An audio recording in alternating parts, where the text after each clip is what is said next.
All right, this is MS Office Hours. Today is September 26th, 2019. Thank you guys for joining us. You can see I'm on the road to Hana in Maui, Hawaii today. Okay, not really. I'm in my office with this fancy background, but I like it a lot. You're not showing video, Preston. My video's not showing at all. Dang it. No, it is not. Very weird. Well, that's odd. Okay, well, I'll try to turn my camera back on, find out why that wasn't working for you guys. Hopefully you'll be able to see it. There it is. See it now. Good deal. Okay, so here I am pretending to be in Hawaii. We have a contest for anybody who couldn't join us this week but watches this recording. We haven't figured out what the prize is going to be because we got to figure out what we can do for a prize. But Dave, at least, has volunteered for it, and I'll second it, that whoever makes the best background for he and I to use will use it on all of our customer calls and office hours for at least 1 week minimum. All you got to do is create a background, submit it into the community call channel on MS Office Hours, and Dave and I will evaluate those as they come in. So very excited about that. And today's topic, he's laughing at me. So wrong. I thought that was brilliant, man. That's why I bring you along. You have all the best ideas, buddy. I appreciate that.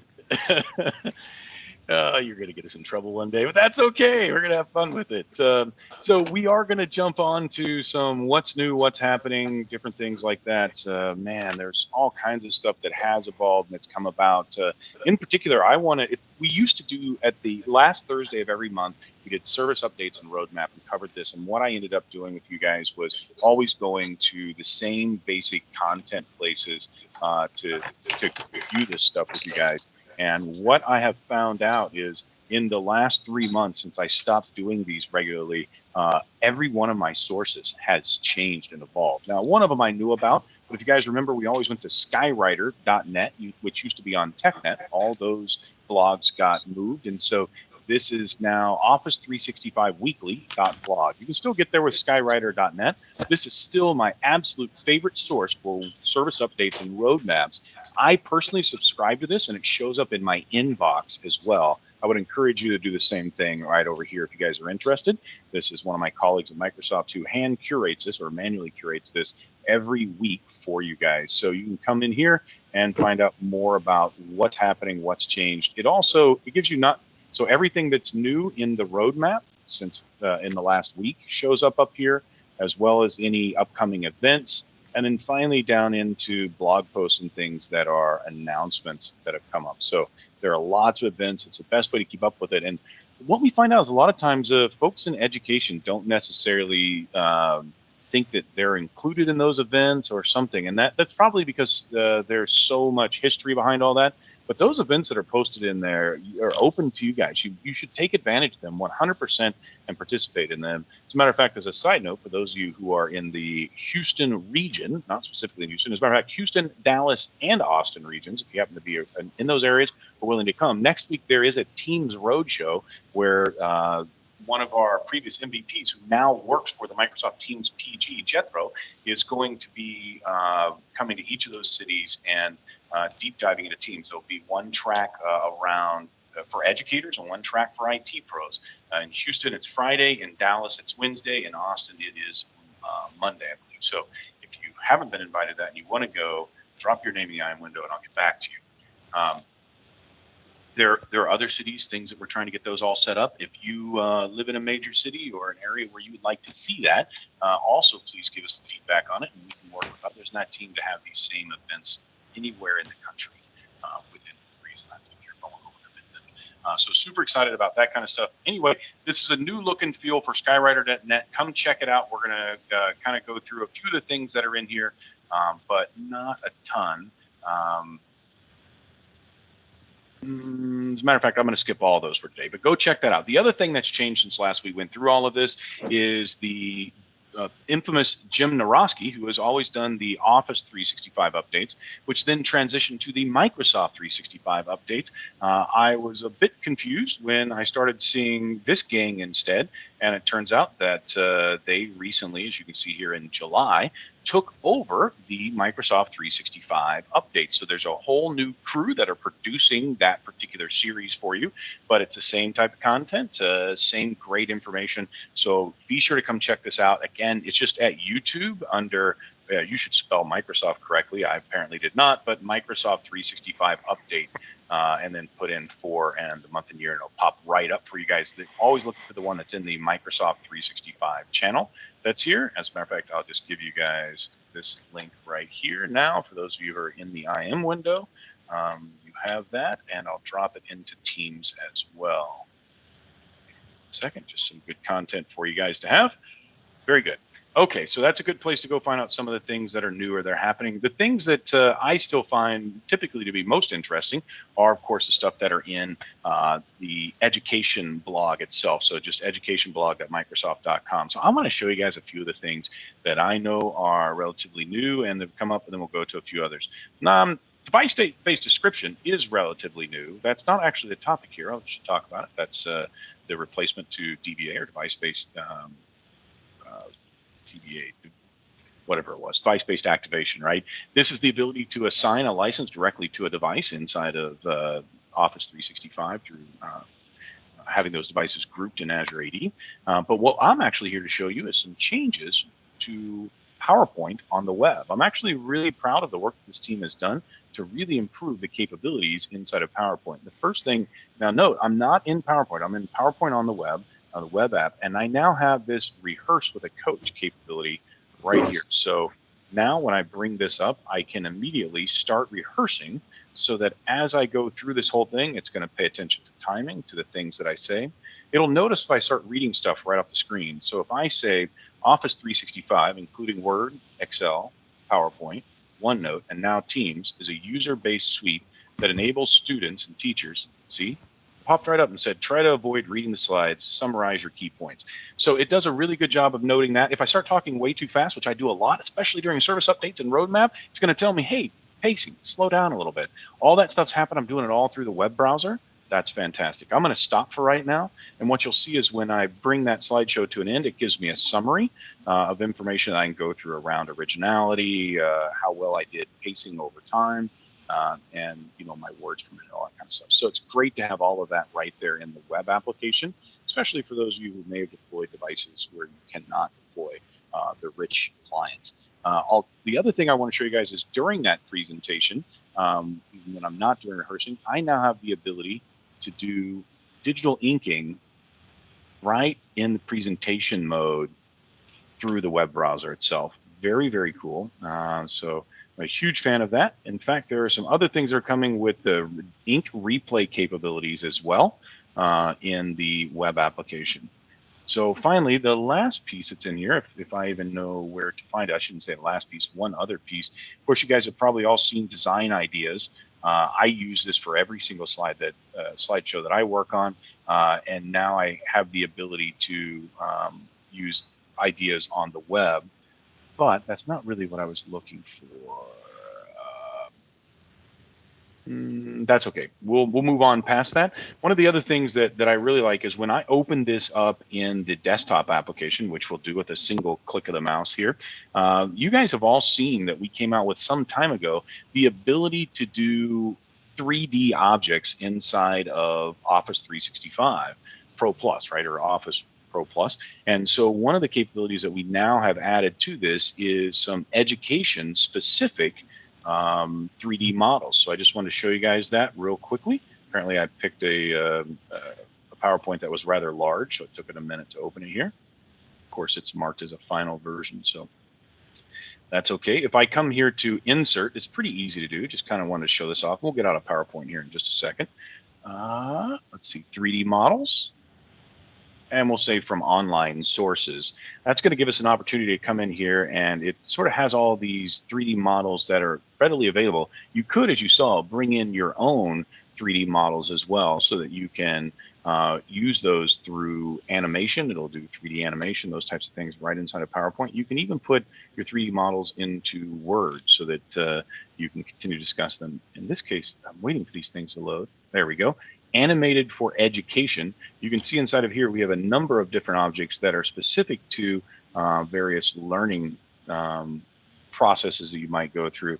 So this is a great one here to work with, where I can just insert that 3D object, and then I will be able to rotate it, resize it, do all that, and then copy it across the various slides that I have, and then have it be able to animate between them.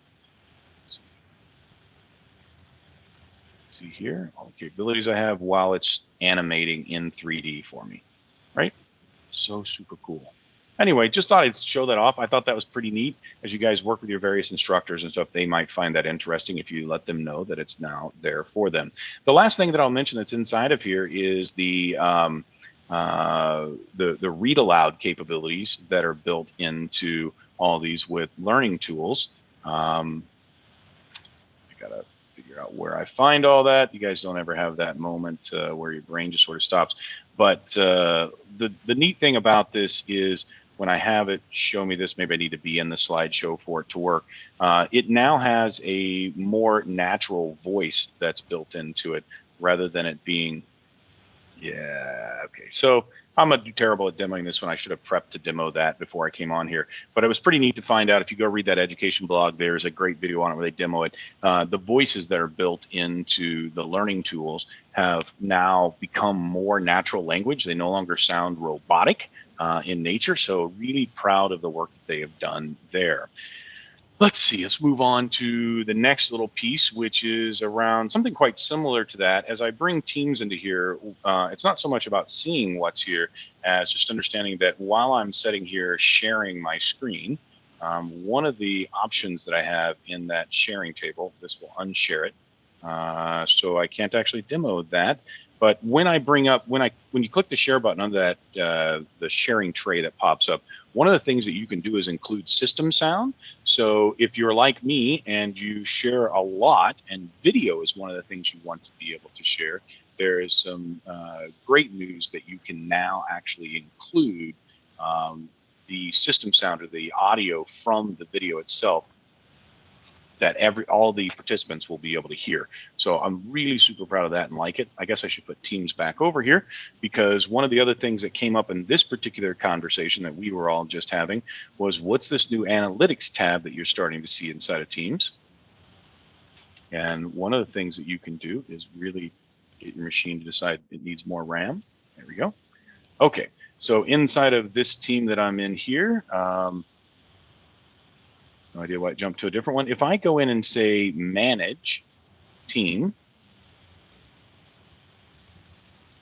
right, I now have this analytics tab that some of you are starting to see show up. And this was part of the conversation we were having before, where I can now start to see just some basic things about this team, what kind of engagement levels we have just over the last 30 days.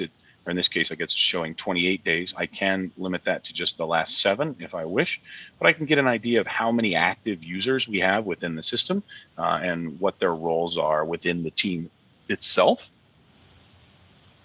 And, I can see kind of how many messages, that type of stuff. Pretty basic right now, but those are all things we didn't have before. I really appreciate it personally. As far as working with this community especially, I find it super valuable to be able to tell how engaged everyone is.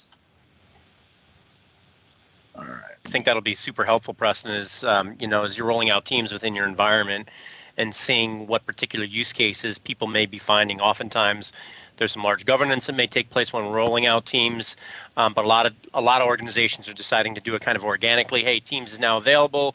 Here's a video on Teams. If you want to spin up a team, you now have that capability. And so it's a really interesting approach, depending upon whether you're top down or more organic in rolling out teams. Completely agree. Thank you, Dave. I think that's a grand point for sure. So let's see, what else do we have? There's actually a whole lot of stuff that, let me just pull this tab out separately, a whole lot of things that are relatively new in Teams. And since Teams is such a big topic nowadays and what we're doing, I'm going to throw this in here and paste it to you guys. So this is just where you can come and pick any of the different platforms that you want and see what's new. The Meet Now with no invite being required is new. When you go to the Calendar tab in Teams, you can now click Meet Now right away. This is probably one of the biggest ones that I've had requests from, which is the ability to do calling directly from Chrome. So now you can go up and put in /call and be able to call directly from the Chrome browser. So that's a big one. And being able to control how much noise I get from channels. I don't know about you guys, but I'm a member of a lot of teams and there are a lot of channels. And it really gets into where sometimes individual conversations even are a little bit noisy, and I'd like to be able to mute those notifications. So better control over that. The ability to do more filtering, all this type of stuff is out, but you guys can come here and read this for yourself. The big thing is now getting into stuff like channel moderators and some of that you guys have asked for. This is the reference to sound in particular, if you guys want to get more detail about it. Okay. Excellent. Let's see. I'm actually moving through this a lot faster than I normally do, so I probably should slow way down. No, just kidding. So hopefully you guys are, we've talked a lot over the last few weeks around different reports and analytics that are available inside of the Teams admin center itself. So there are reports and views for that. This is not necessarily something that is new, but is important. If you guys haven't seen it before, is this ability to go in here and see Teams usage as the administrator. So you can find it under analytics and reports, usage reports.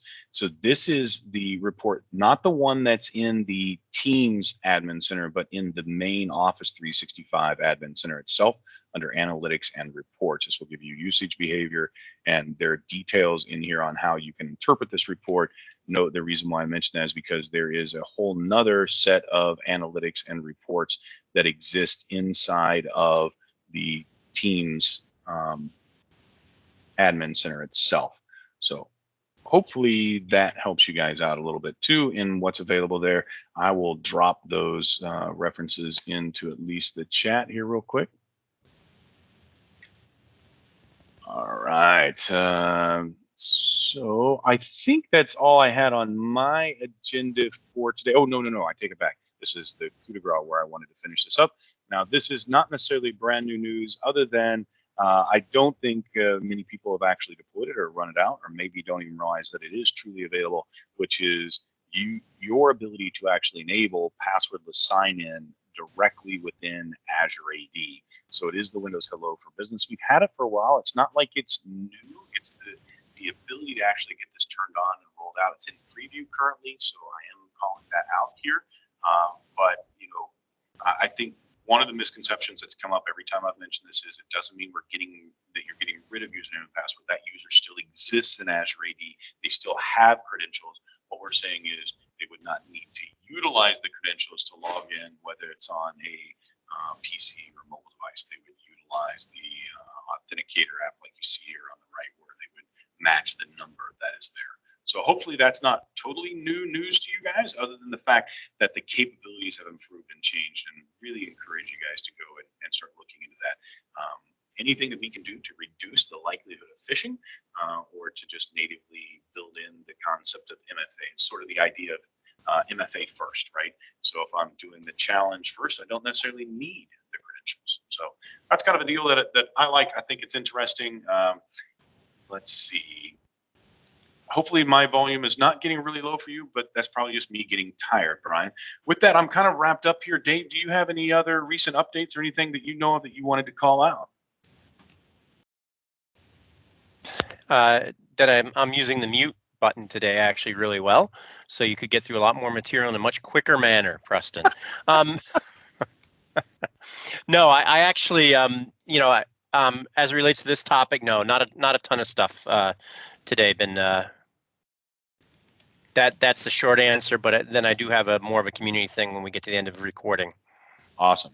The last thing I would throw in here then, guys, is go check out preview.education.microsoft.com. We've had the Microsoft Educator community for a long time, for a year. I say a long time, I guess 4 years or something. Anyway, it's a great tool. I love it. Most of your teachers love it. Instructors, there's a higher ed version too.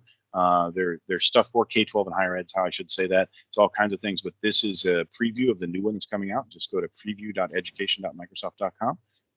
Looks like a new view that I hadn't seen before, so I thought I'd tell you about it. With that, guys, I'm going to go ahead and bring the recording to an end, and then we'll continue on with the content and questions and answers you guys might have.